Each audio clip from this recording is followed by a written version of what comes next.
তুমি যে কোনো পরীক্ষার প্রিপারেশন নাও না কেন, পরীক্ষার হলে তো এই প্রশ্নটা তুমি অবশ্যই দেখতে পারবে।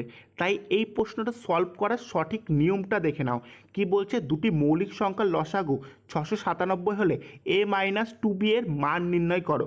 ঠিক আছে। আচ্ছা, তুমি ভালো করে দেখবে যে দুটো মৌলিক সংখ্যার লসাগু আলটিমেটলি কী বলো তো, দুটো মৌলিক সংখ্যার গুণফল। তাহলে এবার তোমায় দুটো মৌলিক সংখ্যা গুণ করে 697 আসতে হবে।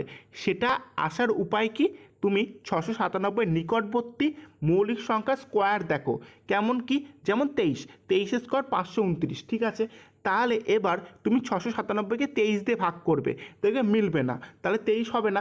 এরপরে আস্তে আস্তে কমাতে থাকবে এবং 23-এর পরবর্তী মৌলিক সংখ্যা কত, মানে কমের দিকে 19, তুমি 19 দিয়ে ভাগ করবে, দেখবে মিলবে না। তারপরে তুমি 17 দিয়ে ভাগ করবে, দেখবে মিলে যাবে। তাহলে 697কে তুমি যদি 17 দিয়ে ভাগ করো তাহলে কত হবে, 41। তাহলে তুমি বলতে পারো যে 17 আর 41, ঠিক আছে, এই দুটো গুণ করলে অবশ্যই কি 697 হয়। তাহলে এবার এ আর বি এর ভ্যালু পেয়ে গেছি। এ বলতে কি, এখানে দেখো আরেকটা শর্ত বলেছে, এ হচ্ছে বি এর থেকে বড়। তাহলে এই যে 41-এর মান কি হবে বলো তো, এ হবে, ঠিক আছে। আর এই যে 17-এর মানটা কি হবে বলো তো, বি হবে। ক্লিয়ার এইটুকু। তাহলে লাস্টে কি বলেছে, a-2b এর ভ্যালু কত।